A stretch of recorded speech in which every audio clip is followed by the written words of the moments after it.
Salut à tous, c'est Gizat Magic. Qu'est-ce qu'on va faire aujourd'hui? Voilà, il y a des spoilers là, hein. Mais on va en parler.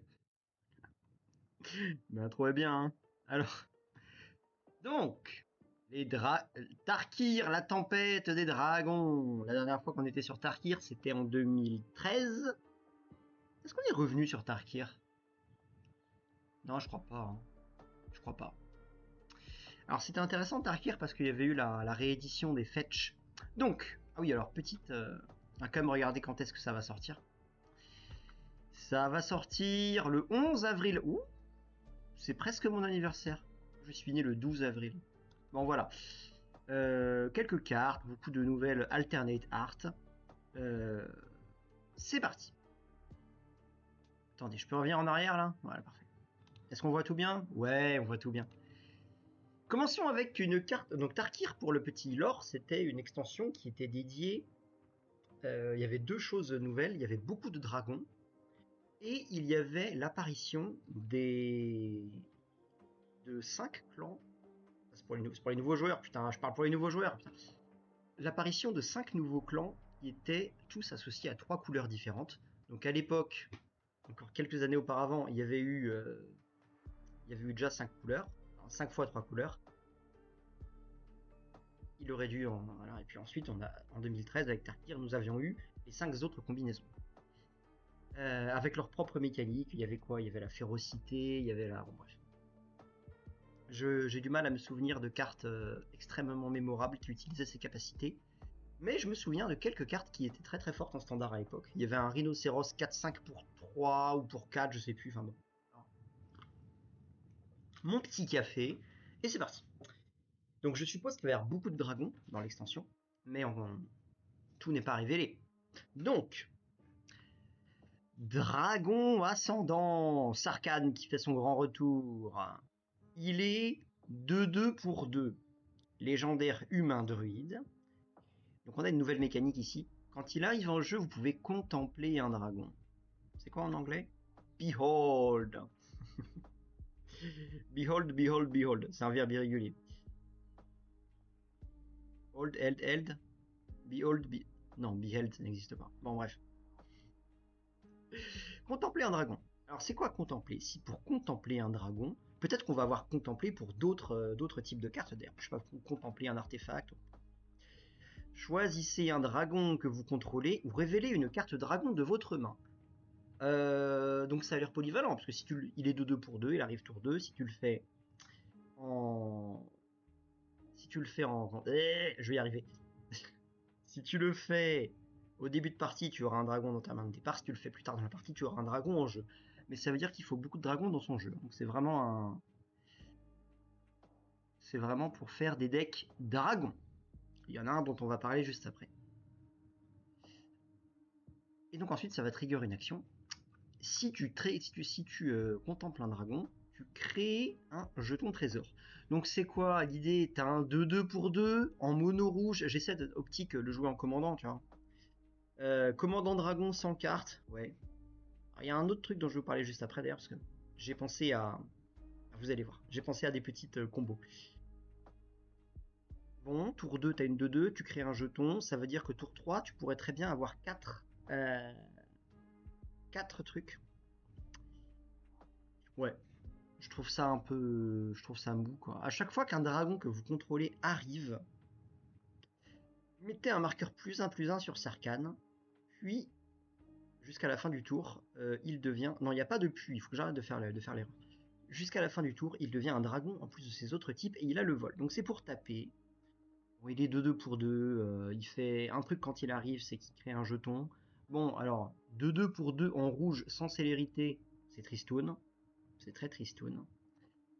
Et voilà, c'est juste pour faire des decks dragons, quoi. Bon, il me semble que ça va être pas fort, hein. Standard, encore une fois, pourquoi pas, mais... Même dans les decks dragons, je le rentre pas.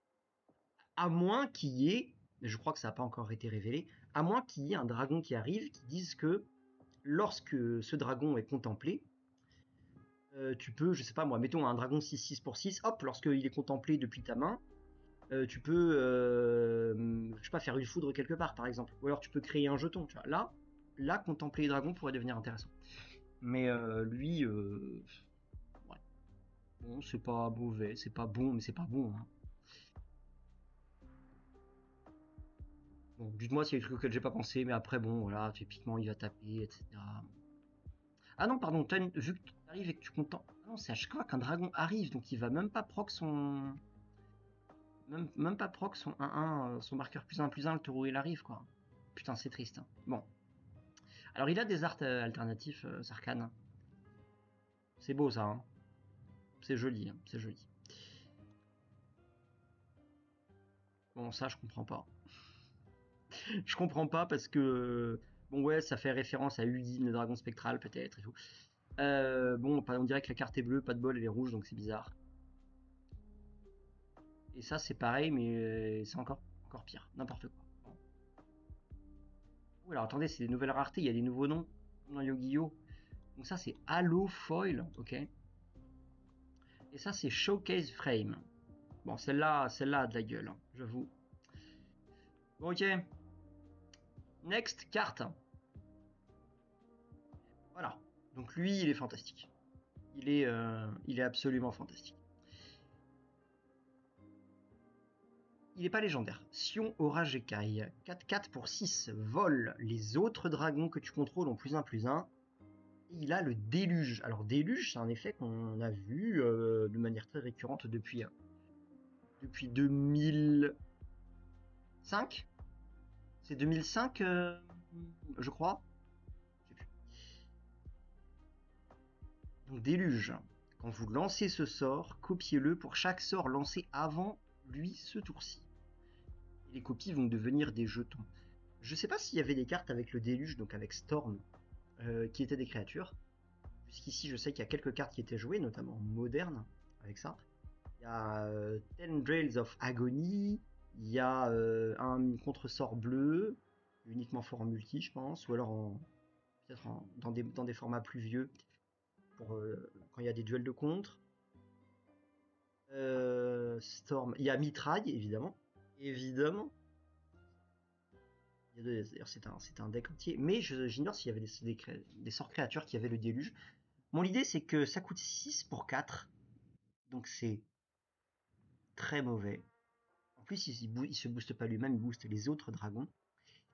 Si tu en as deux, c'est intéressant. Si tu en as deux, ça veut dire que tu as payé, admettons, tu as joué un sort à 1, tu vois, genre une foudre. Ça veut dire que tu as payé 7 mana et tu as 2 5-5.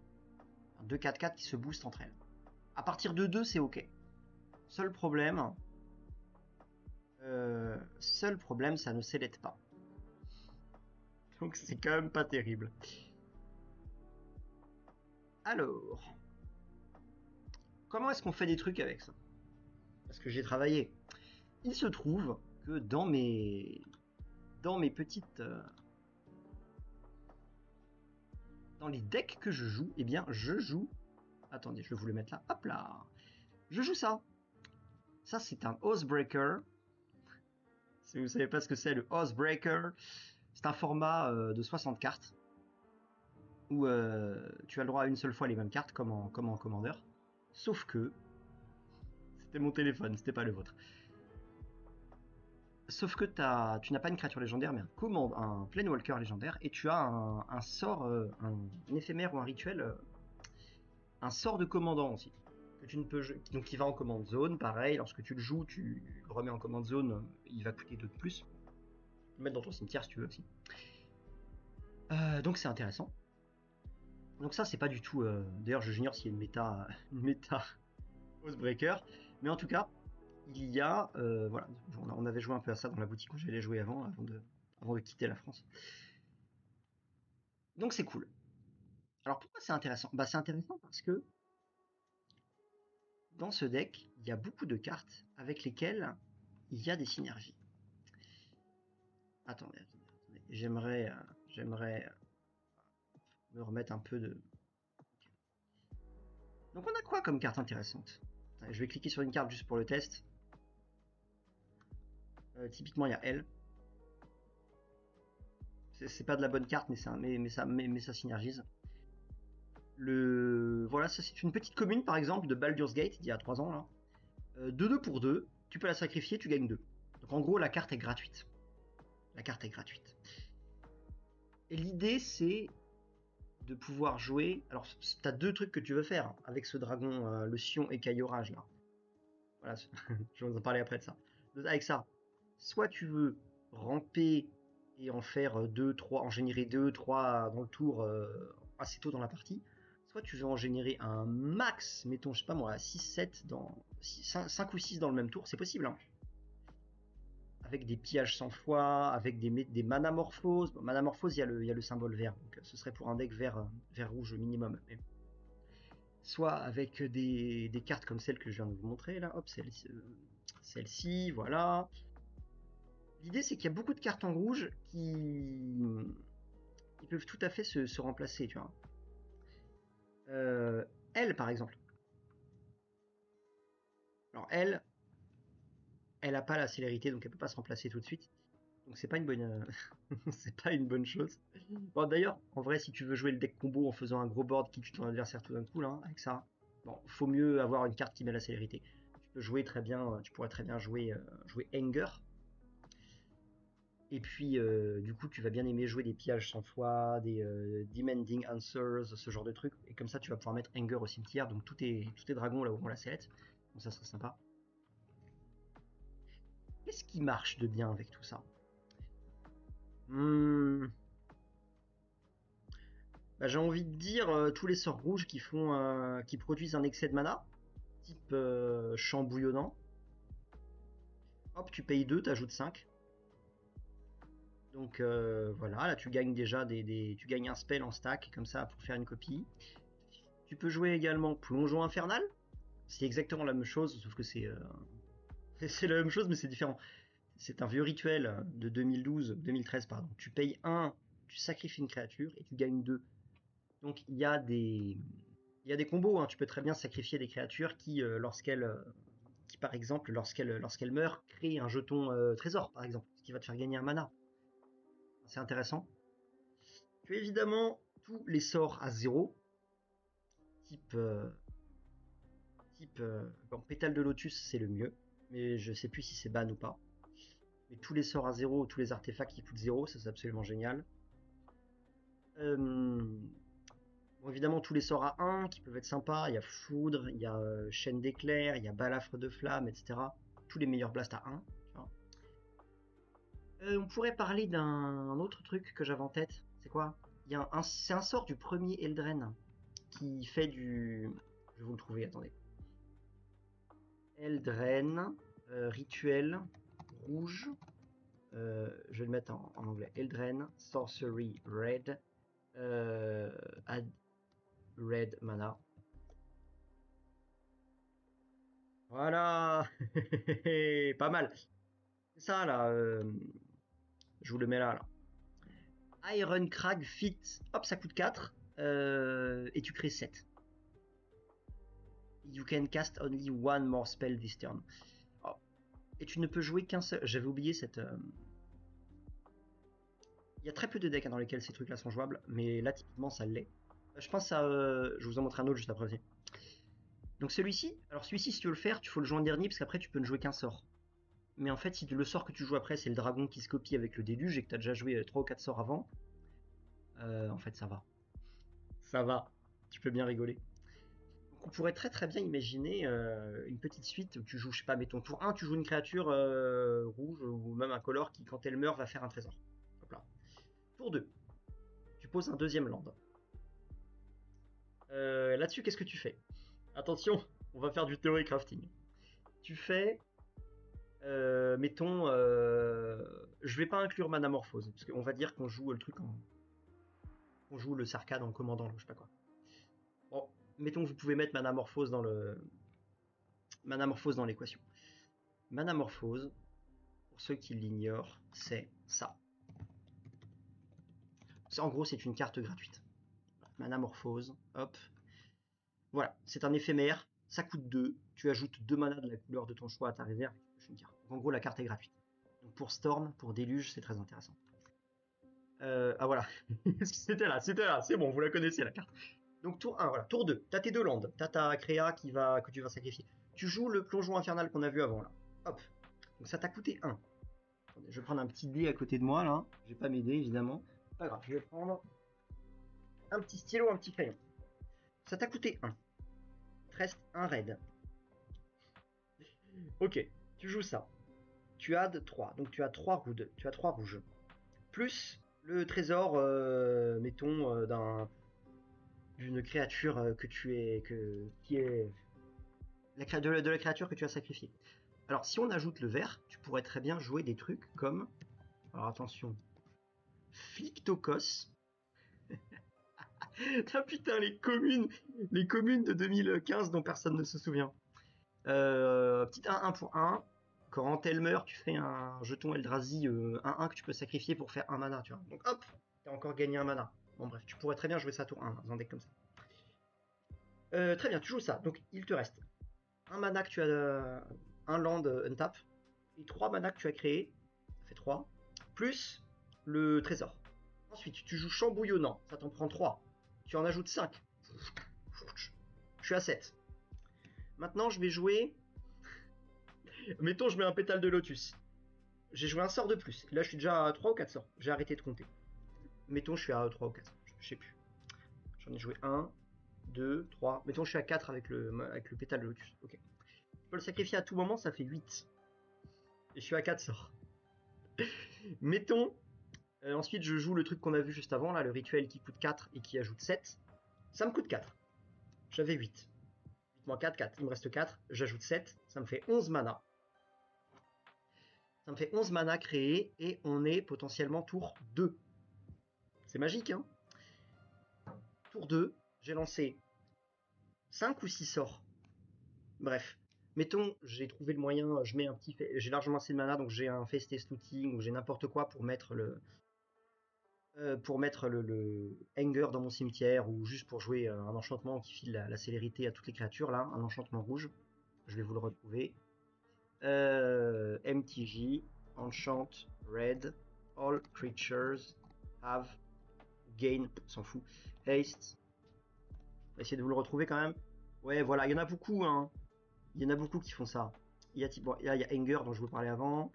Il y a ce truc-là, là, comment ça s'appelle? Hystérie de masse, voilà. Il y a Ferveur qui est là. Il y a Point du jour qui est sorti il y a 2 ans, il y a 2 ans et demi, qui est pas mal. Il y en a d'autres qui font ça. Il y a Purphoros ici. Bon, en gros, vous avez plein d'options en rouge pour filer la sellette à tous vos tokens. Bref. Tout ce que j'ai besoin, de ce dont j'ai besoin maintenant, c'est 6 mana.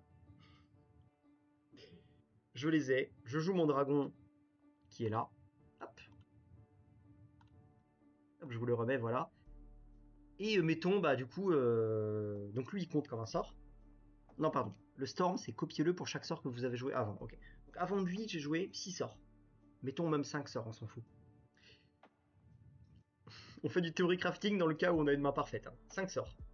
Vous le jouez, vous en avez 5, vous en avez un 6ème avec lui, ça fait 6 x 4, 24. Vous avez 24 de dégâts volants, et en réalité vous en avez plus, parce que il se booste plus 1 tous les autres. Vu que j'en ai 6 et qui se boostent tous les autres, mais qui se comptent pas entre eux, ça fait plus 5 à chaque. Donc vous avez 24, plus 6 x 5, 30, vous avez 54 de dégâts. En gros, vous avez 54 dégâts volants. 54 dégâts volants, célérité tour 2. Pas mal. Après 54 dégâts volants, célérité, tu le fais tour 3, tour 4, tour 5, c'est quand même extrêmement fort. T'as juste plus de chances que ton adversaire ait des réponses. Mais en tout cas, c'est possible de faire des trucs comme ça tour 2, en commandeur ou en... Enfin, vous voyez. Donc, bref, on rigole. La carte peut faire des trucs fantastiques. Bien. Next.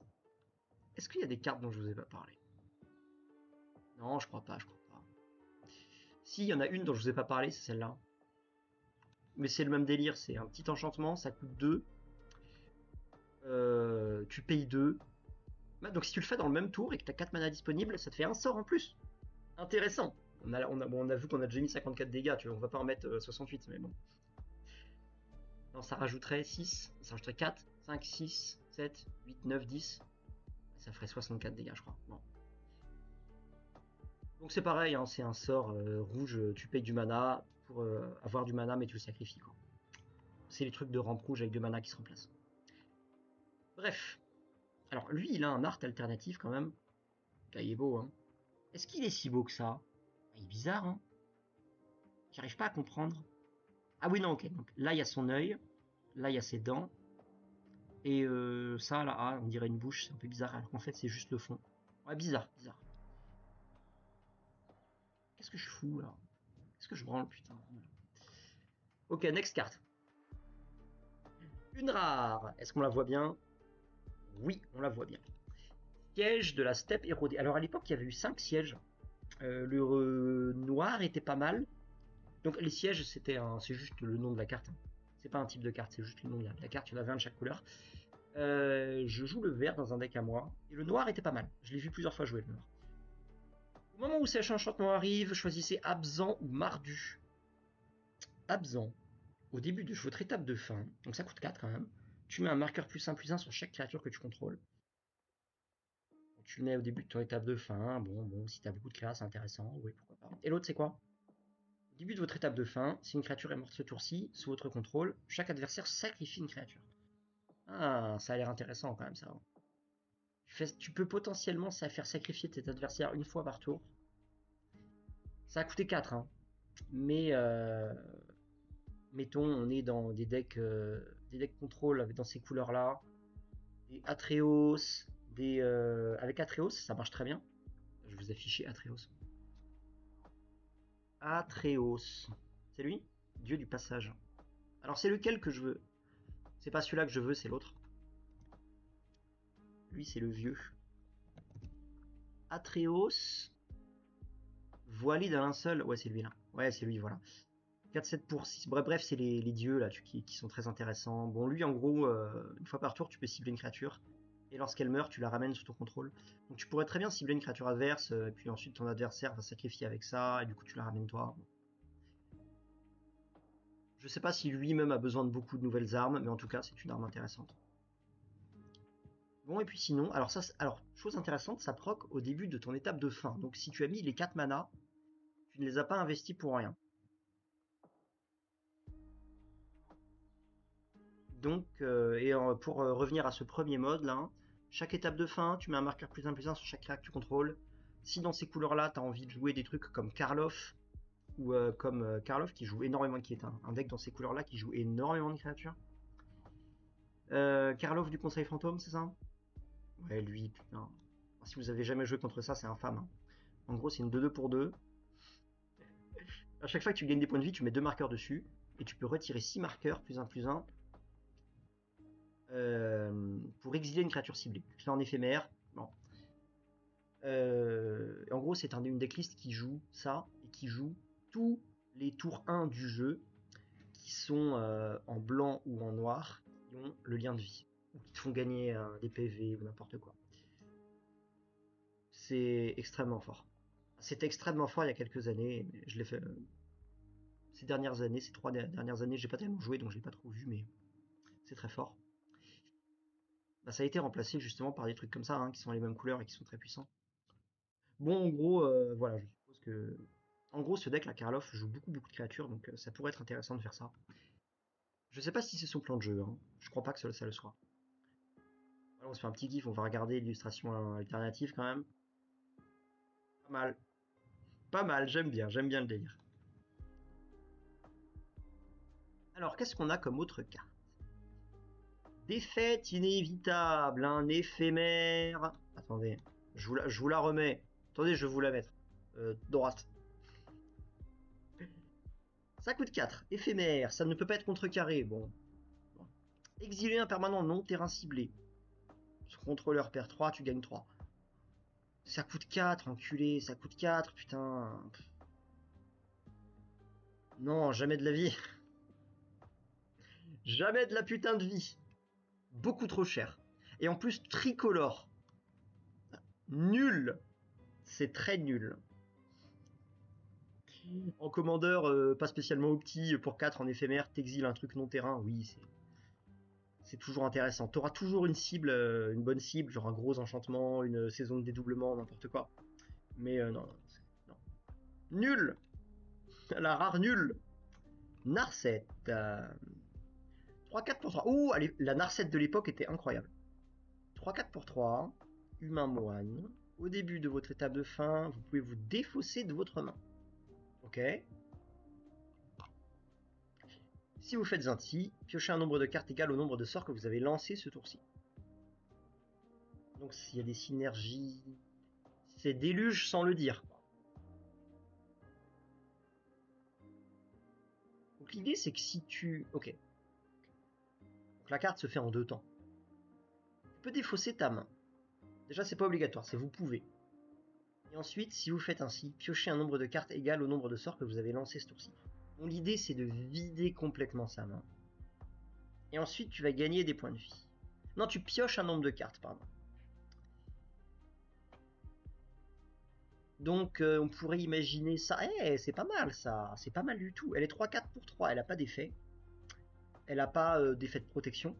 Parce que la Narset de l'époque était 3-2 pour 5, mais elle avait X-Proof, il me semble. Et c'est ce qui la rendait extrêmement relou. Elle n'a pas d'effet de protection. Néanmoins, on peut imaginer un deck extrêmement aggro avec que des cartes extrêmement agressives à 1, 2 de mana. Et ensuite, du coup, tu vas forcément faire du... Si jamais tu décides de défausser ta main, tu le feras à un timing où tu as vraiment bien plus... comment dire? Où tu as vraiment bien plus à gagner en défaussant ta main. Tu pourrais également imaginer de jouer des cartes avec la folie, que tu vas pouvoir jouer moins cher en étant défaussé. On pourrait imaginer des cartes avec le... Alors, merde. Il y en a pas mal en noir. Des cartes avec le Unearth ou avec le Flashback. Unearth, je sais pas ce que c'est. Français, je sais plus. Bon, bref, c'est les cartes que tu peux rejouer depuis ton cimetière et puis après elles s'exilent. En rouge, il y en a des bonnes. Hein. Il y en a des bonnes. On pourrait imaginer les cartes de Amonkhet qui peuvent se ramener avec l'éternalisation ou avec la... Enfin bref. Bref, je trouve que c'est pas mal. Il lui manque un effet. Au moins, elle a 4 points de vie. 4 points de vie, c'est intéressant parce que tu prends pas la foudre. Quoi. J'ai envie de faire une comparaison avec une autre carte que je connais bien. Que je connais très bien pour le coup. C'est Galéa. Galéa. Attendez. Il y a 2 L en français? Oh putain, il y a 2 L en français quoi. Alors, voilà. C'est un peu la même idée, non? C'est un peu la même idée. 2-2 pour 2, extrêmement aggro. Il y a du vert, du coup tu as tous les drops 1 en vert qui aident facilement le truc. Et à chaque fois que tu attaques avec au moins 3 créatures, tu peux défausser 1. Et si tu fais ainsi, tu pioches 2. C'est un peu la même idée, hein. Sauf que elle a célérité. Et elle file la célérité à tes autres cartes. Elle ne le fait pas. Après, tu t'en bats les couilles, hein. Tu joues des vivelances du monastère, des trucs avec la prouesse, etc. Bon, écoutez, j'aime bien la carte. J'aime bien la carte, je pense que c'est la meilleure façon de build le truc. Et voilà. Allez, bisous, prochaine carte. Une autre créature légendaire dans dans les mêmes couleurs. Chico, le parangon de la voix. Esprit dragon, 4-5, vol, vigilance pour 5. 5 PV, vol, vigilance, c'est quand même pas mal. Quand il arrive, tu peux exiler une carte non terrain ciblée avec une valeur de mana inférieure ou égale à 3 depuis ton cimetière. Ton cimetière à toi. Mettons que ouais, tu la copies et tu peux lancer une. Tu la copies. Puis tu peux lancer la copie sans payer son coût de mana. Une copie d'un sort de permanent devient un jeton. Ouais, ok. On le savait ça. Une grosse vibe Skyrim, hein, cette carte. Hein. Une grosse vibe au regard. Qu'est-ce qu'on a envie de copier? Bon, ça fait des trucs un peu débiles. Peut-être qu'on a envie de copier Souverain Félidar en voulant jouer des trucs de Blink. Peut-être qu'on a envie de jouer des trucs du style. Non, pardon, pas Souverain Félidar, Gardien Félidar. C'est Gardien Félidar? C'est lui ou pas? Oui, voilà, c'est lui. Des cartes comme ça. Hop, quand elles arrivent en jeu, tu peux blinker un truc. Ouais, je pense que pour des effets de blink, c'est intéressant. Donc dans un pack Blink où tu vas chercher une combo pour tuer, ça a l'air intéressant. Alors il y a beaucoup de bonnes cibles à blinker, hein, mais on est en bleu, donc en bleu on a accès à tous les tutors, type merde, je sais plus comment elle s'appelle là. Bon, bref. Attendez, je vais vous la trouver sur Google Images. MTG, Battle Bond, Blue, Creature, Tutor, Spell, Tutor Spell, Sorcery, Instant. Vous allez voir. Voilà, Spellseeker, je le savais, Spellseeker, ça là. Bon là, vous le voyez pas, c'est dégueu, mais en gros, hop, 1 pour 3, quand elle arrive en jeu, tu tords un instant ou un sorcery qui fait 2 de moins. Bon, l'idée c'est que c'est un très bon truc à blink, parce que après t'as tous les autres. Tu peux jouer Mage Obrelok, tu peux jouer ce truc là, qui est en dessous, là. Lui là, qui tutor un truc. Tu peux jouer, bon bref, tu peux jouer tous les trucs bleus qui instantent. Tu peux jouer également toutes les cartes blanches qui tutorent des... Comment ça s'appelle? Qui tutorent qui tutorent des trucs. Et t'as envie de les blinker, tu vois. Tu peux jouer des... Comment ça s'appelle? Putain. Toutes les créatures blanches qui tutorent des enchantements. Parce qu'en blanc, ça tutore des enchantements, tu vois. D'ailleurs, si je remets elle, là, je peux exiler une carte non-terrain. Vous voyez? Elle, je vous la remets. Une carte non-terrain. Donc tu pourrais très bien exiler autre chose, hein. Non. Typiquement, un enchantement très important qui s'est fait gérer, ou un truc, je sais pas. C'est quoi le corps? KOR 1-2 pour 2 là. Stoneforge mystique, voilà, tu pourrais faire ça, c'est intéressant. Je pense que pour un deck Blink qui va chercher les combos, c'est très intéressant. Sinon, non, bah, en vrai, sinon, je pense que tu fais toujours de la bonne value, hein. Tu mets beaucoup de sorts à 3 qui sont forts et puis en avant, quoi. Je préfère celui d'avant, mais il me semble que ça a l'air quand même très fort. Qu'est-ce qu'on a ensuite? Rhinocéros d'Escarmouche. Alors ça, cette carte fait référence à Rhinocéros de l'ancien Tarkir, qui était 4-5 pour 3 ou pour 4, et qui était vraiment très fort. Lui, dans les mêmes couleurs, lui, il est... Ah, mais lui, il est unco, Moi, je vous parle d'une ancienne rare. Piétinement, quand elle arrive en jeu, chaque adversaire perd 2, tu gagnes 2. Bon, bah, tricolore. Euh... Tricolore sans effet, il y a le ballot 4-5 pour 3. Ici, vous avez une 3-4 pour 3. En 3 couleurs, 3-4 pour 3, c'est pas terrible, hein. Elle piétine et elle draine 2-2 quand elle arrive. Ouais. Là, c'est une carte de standard, quoi. Et encore, et encore. Pourquoi je me casse les couilles à vous parler des Unco, là? Enfin, des fois, il y en a des fantastiques, mais...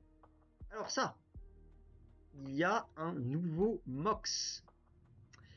Donc, j'en ai pas parlé exprès, mais vous imaginez bien que celui-ci marche avec le dragon mythique, là. 0, tu peux l'engager comme tous les Mox pour ajouter un mana de la couleur de ton choix, mais tu le fais que si tu contrôles un dragon.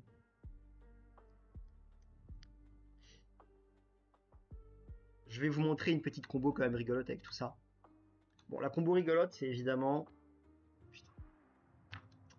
Je vais vous la mettre sur... encore une fois, sur Google Images. Magic, Shapeshifter, Creature, 1 mana. Voilà. C'est ça que je voulais. C'est ça que je voulais. Ah voilà, Automate universel, c'est une de mes cartes préférées. Bon bah voilà, elle est 1 pour 1. Elle a tous les types de créatures, donc elle a le type dragon, et donc ça te permet de faire un truc, déjà de jouer ta Mox, ton nouveau Mox là, pour 1. Après, est-ce que t'as envie de jouer ça? T'as envie de jouer l'automate universel dans ton deck dragon? C'est un peu triste. Allez. Est-ce qu'il y a des... Est-ce qu'il y en a en rouge des... je crois pas, hein. Non. One mana si je mets red.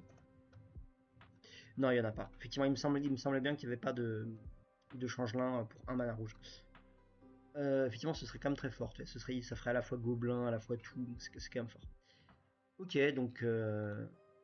écoutez, c'est un nouveau Mox. Moi, je trouve qu'il est...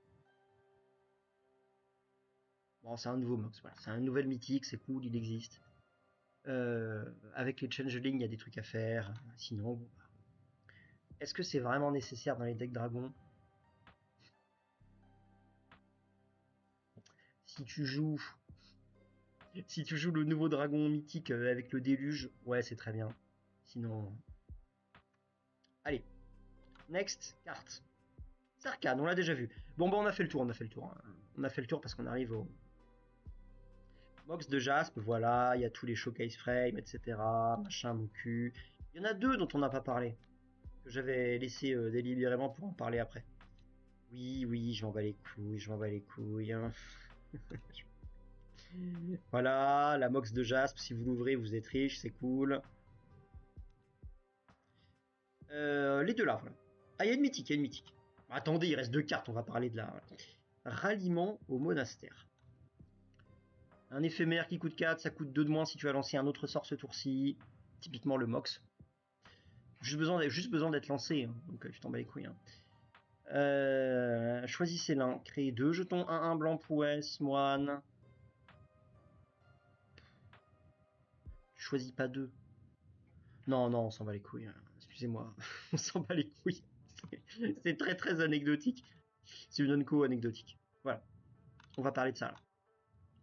Sourire devant la mort, un enchantement mythique pour 5. Putain, ça a intérêt à être fort. Au début de votre entretien, renvoyez sur le champ de bataille jusqu'à 2 cartes de créatures de force inférieure ou égale à 2 depuis votre cimetière. Et tu mets des marqueurs dessus. Bon, c'est extrêmement fort. Ça m'a l'air extrêmement fort. Attendez, c'est incroyable ça. Incroyable. Imaginons tu ramènes des trucs type Ranger Deos. Ah, ça a 3 de force. Ça a 3 de force. Comme ça, vous aurez pu faire des giga tutors. Bon, il y a des combos hein, avec ça. Hein. Il y a des combos, hein, je pense. Hein. Tu le fais au début de ton entretien, tu ramènes un truc. Bon, tu peux ramener évidemment des cartes très intéressantes, type Mère des Runes, Donneuse de Runes, en blanc, Sentinelle d'Esper. Alors, c'est monocolore. En commandeur, ça va être un très très beau game changer. J'essaie de réfléchir. C'est la dernière carte, donc on peut prendre quelques minutes. Là, j'essaie de réfléchir à des trucs intéressants. Vous savez quoi? Je vais faire le gros animal. Ça s'appelle Smile at Death, la carte. Ok. MTG, Smile at Death, combo.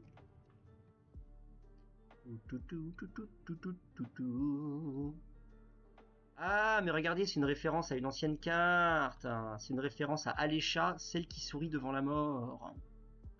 Qui était 3-2, first strike pour 3. Quand elle attaque, tu peux payer 2. Et si tu le fais, tu remets un truc en jeu attaquant, engagé attaquant. Un truc qui fait 2 ou moins. Ouais, c'est un peu le thème.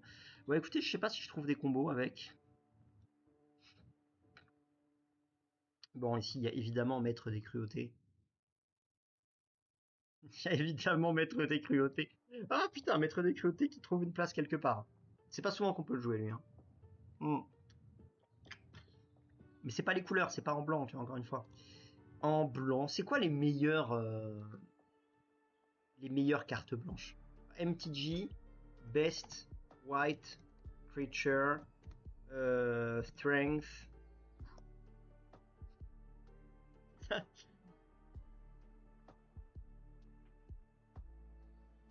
Oui, tu as évidemment des. Alors, tu as évidemment, oui, toutes les cartes type. Toutes les cartes qui. Type lui, là. Les cartes blanches un peu utilitaires que tu vois un peu partout. Tiens, voilà. Elle fait quoi déjà d'ailleurs, Grand Arbitre? Je sais plus ce qu'il fait. Oui, voilà, lui, pendant ton tour, tes adversaires peuvent rien faire. Tu peux ramener Adeline. Tu peux ramener Adeline, qui est extrêmement forte en mono blanc. Tu peux ramener des cartes comme, je sais pas, si jamais tu jouais Gideon, tu peux le ramener, tu vois. Hein. Gideon, s'il avait pas eu le temps de se transformer, s'il s'était fait tuer avant, tu pourrais... Voilà, bah il est là, tu vois, parfait. Ah là là, je suis un génie, je suis un génie. Je suis trop fort. Hop, tu ramènes Gideon, tu vois. Si t'avais pas eu le temps de le transformer, tu peux le faire revenir, vous avez compris. Alors, tu peux également ramener toutes les cartes type chasseur de fielleux. Toutes les cartes qui exilent une créature adverse tant qu'elle est là, tu vois, type ça là. Bah, vous les connaissez, vous les connaissez. Voilà, tant que ça, une 1-3, tu vois, tant qu'elle est là, hop, tu vires un truc en face. Il y en a une autre qui est jouée comme ça, c'est le gardien de la prison, je sais plus quoi, j'ai oublié son nom. Attendez, MTG, White, Creature, when this enters battlefield, you may exile target creature. Est-ce qu'on va le trouver? Bon, vous connaissez la carte hein, de toute façon, vous la connaissez. Voilà lui là, Palace Jailer, exactement, c'est lui que je voulais. Parce que c'est lui le meilleur qui fait ça. Et tu deviens le monarque, voilà. Ça m'a l'air d'être une superbe cible à ramener ça. Bon bah voilà, écoutez. Si vous avez d'autres suggestions, mettez-les moi en commentaire. Je pense que la vidéo est déjà très longue. On est à combien? Ah ouais, ça va être 30 minutes là. Bon allez les amis. Allez les amis. Bon retour sur YouTube. Il y a encore beaucoup de nouvelles cartes dont il faut qu'on parle. Et puis allez bisous. Bisous. À la prochaine. Ciao.